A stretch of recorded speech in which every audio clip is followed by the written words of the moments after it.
या आज आप बोलेंगे या मैं बोलूँगा? तो आप मत बोलिए। Thank you. श्री राम प्रभु के चरणों में मेरा सादर प्रणाम। और आज की बात थोड़ा ये सही नहीं है, आवाज़ ठीक नहीं है। आएंगे और अपनी बात चालू करेंगे। जय श्री राम। जय श्री राम। धन्यवाद। अभी 1 से सवा घंटा केवल मैं बोलूँगा, बीच में मैं जय श्री राम बोलूँगा तो आपका मार्केटिंग, आपके सीनियर डीएम, आपके मार्केटिंग मैनेजर, मैनेजर सेल्स, आपके दूसरे ऑफिशियल्स जो डिवीजन से यहाँ पर हैं, विकास अधिकारी, लीका, CLIA और मेरे प्यारे अभिकर्ता बंधुओं, मैं अपने अभिकर्ता बंधुओं को दीवाने मस्ताने अभिकर्ता बोलता हूँ। क्यों दीवाने मस्ताने? क्योंकि दीवाने लोग जो होते हैं उन्हें एक और भी चीज़ बोली जाती है कि वो उसका एक और पर्यायवाची, दीवाने मतलब पागल। पागल शब्द मंजूर है आपको? यस। दोस्तों, मैं ये दीवाने या पागल इसलिए बोलता हूँ क्योंकि इस दुनिया को पागलों ने बदला है, समझदारों ने नहीं बदला है। अगर समझदारों के हाथ में होता तो वो इतनी मेहनत नहीं करते जितनी पागलों की तरह आप मेहनत करते हैं।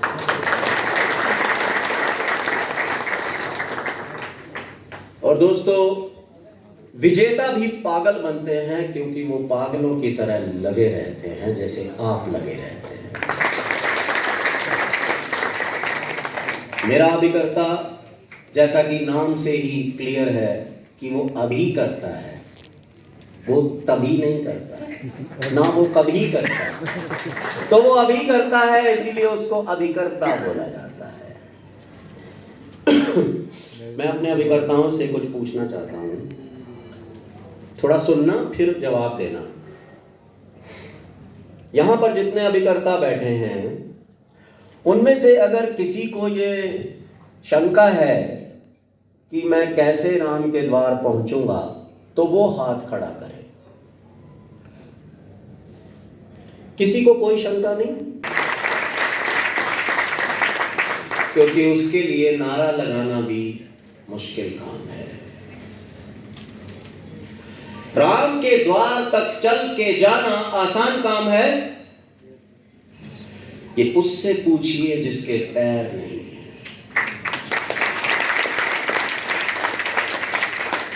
राम के द्वार तक पहुंचने में कुछ पैसा लगता है, ये आसान काम है, ये उससे पूछिए जिसको 2 वक्त की रोटी नहीं मिलती है। पर राम ने तो हमें ये सब कुछ दिया है। राम ने हमें यहां से लेकर वहां तक करोड़ों रुपयों का सामान दिया है। ये मैं उस एक अभिकर्ता को संबोधित कर रहा हूं जिसके लिए ये मुश्किल काम है, क्योंकि मैं नहीं चाहता हूं कि मेरा एक भी अभिकर्ता ये बोले कि मैं नहीं जा सकता। ये आपके लिए है। मैं सोच के नहीं आया था कि मैं ये बोलूंगा, पर मेरे एक अभिकर्ता ने मुझे मजबूर कर दिया कि मैं ये बोलूं। अगर आज एक आंख की जरूरत पड़ती है किसी को तो कितने की लगती है पता नहीं। अगर किसी को एक किडनी की जरूरत पड़ जाए तो कितने की आती है पता नहीं। नहीं, मैं तो अमूल्य है ये चीजें, पता नहीं मिलेंगी भी कि नहीं। अगर किसी को लिवर की जरूरत पड़ जाती है तो कितने का आता है पता, मतलब कोई अंदाजा ही नहीं है। अगर किसी को यहाँ वहाँ सर्जरी, फेफड़े, कुछ और इधर उधर कुछ चाहिए तो मालूम कितने का आता है? कोई मालूम नहीं। तो ये जो मशीन बनाई उसी राम ने, उसी भगवान ने, ये तो अरबों खरबों रुपए की है। ये पता है हमें, ये पता है हमें कि ये जमीन, ये जो मशीन है, ये अरबों खरबों की है। अच्छा, हम एक काम करते हैं कि इसकी कीमत लगा देते हैं आज आपकी सुविधा के लिए, ठीक है? वैसे तो ये अनमोल है, तो मैं इसकी कीमत सब अंगों की मिला जुला के अगर सारे रिप्लेस करने हो तो मैं इसकी कीमत लगाता हूं 2 करोड़ रुपए, ठीक है? अगर सस्ते में, बहुत सस्ते में खरीदनी है तो 2 करोड़ रुपए का ब्याज कितना होता है? सीधा क्वेश्चन है।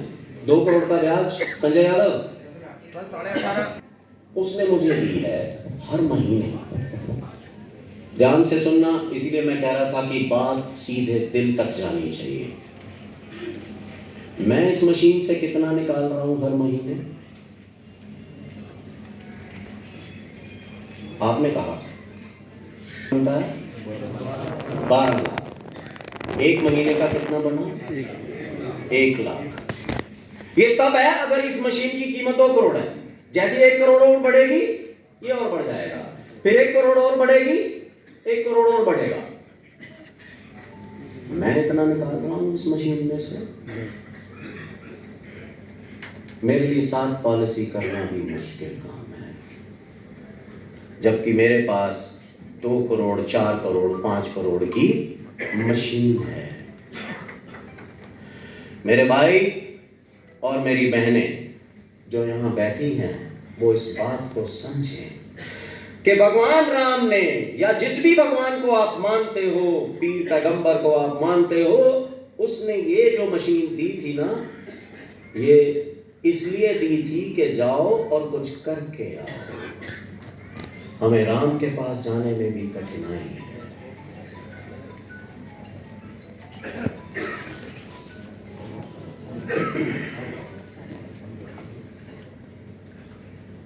थोड़ा आधी पॉलिसी करता है और फिर कहता है कि मैं अभी करता हूं,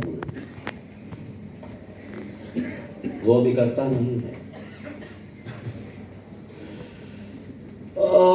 मुझे कहना तो अच्छा नहीं लग रहा, पर फिर भी मैं कह देता हूं क्योंकि मैं दिल की बात करता हूं, सीधे दिल तक।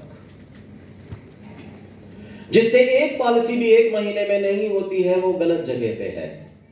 वो जब चाहे इसे छोड़ के जा सकता है।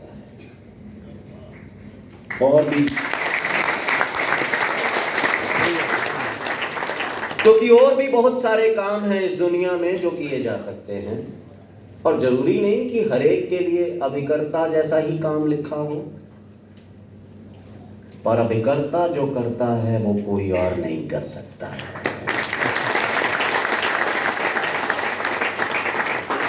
लेकिन अभिकर्ता को यह पता है कि वो जो करता है वो कोई और नहीं करता है।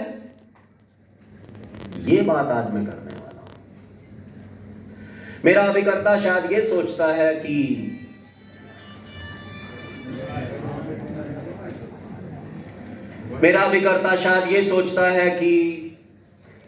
वो पॉलिसी करता है और कमीशन मिलता है। गलत सोचता है वो। मेरे अभिकर्ता के लिए ये काम नहीं है। पॉलिसी करो, कमीशन लो, ये मेरे अभिकर्ता के लिए नहीं है। अपनी अपनी कॉपी निकाल के लिखते रहो, नहीं तो भूल जाओगे। आज की ये बातें बहुतों की जिंदगी में बहुत बड़ा परिवर्तन लेके आई। कॉरिडोर बनाया।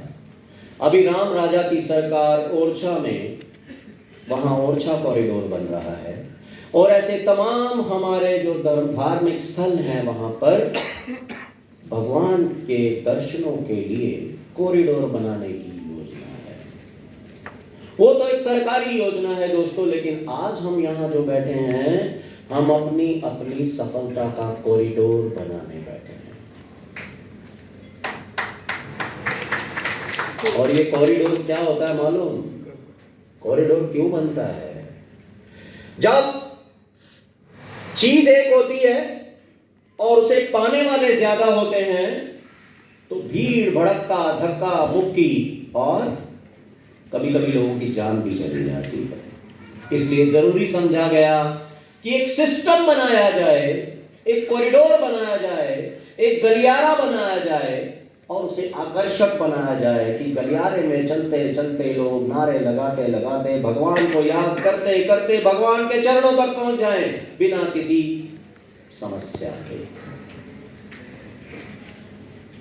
और अगर मैं कहूं कि सफलता भी एक तरह का भगवान है, जैसे कर्म भी एक तरह की पूजा है, तो कोई अतिशयोक्ति तो नहीं है।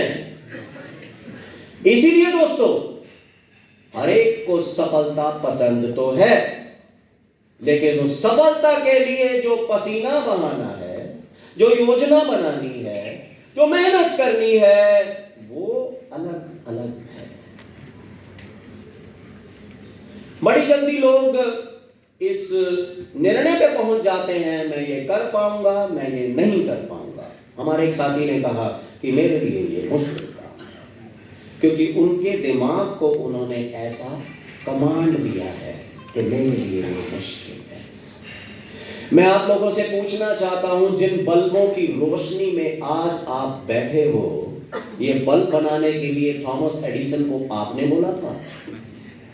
क्या ऐसी कोई मीटिंग हुई थी कि एक बल्ब बनाना है साथियों, क्योंकि रोशनी को एक जगह केंद्रित करना है? किसी ने कहा था उसे? पर वो पागल था। उसने कहा मैं वो बनाऊंगा जो दुनिया के काम आएगा।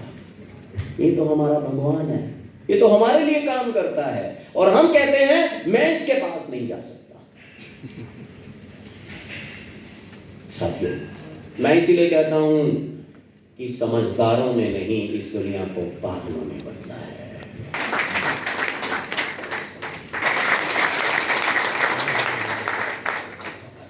वो कहते हैं कि तालियों का भी कोटा होता है। जिसने इस जन्म में बजा ली उसका कोटा पूरा हो गया, नहीं तो उसके हिस्से की तालियां तो अगली बार ताली वाला बना के आएगा।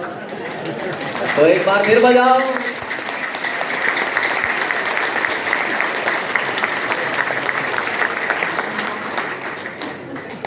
ये राम, चलो राम के द्वार यो नहीं कर सकते कि वो सरोवर का पानी पी ले। तो श्री राम रूपी सरोवर का जिसको पानी पीना होगा वो जाएगा, और जिसको नहीं पीना होगा वो नहीं जाएगा।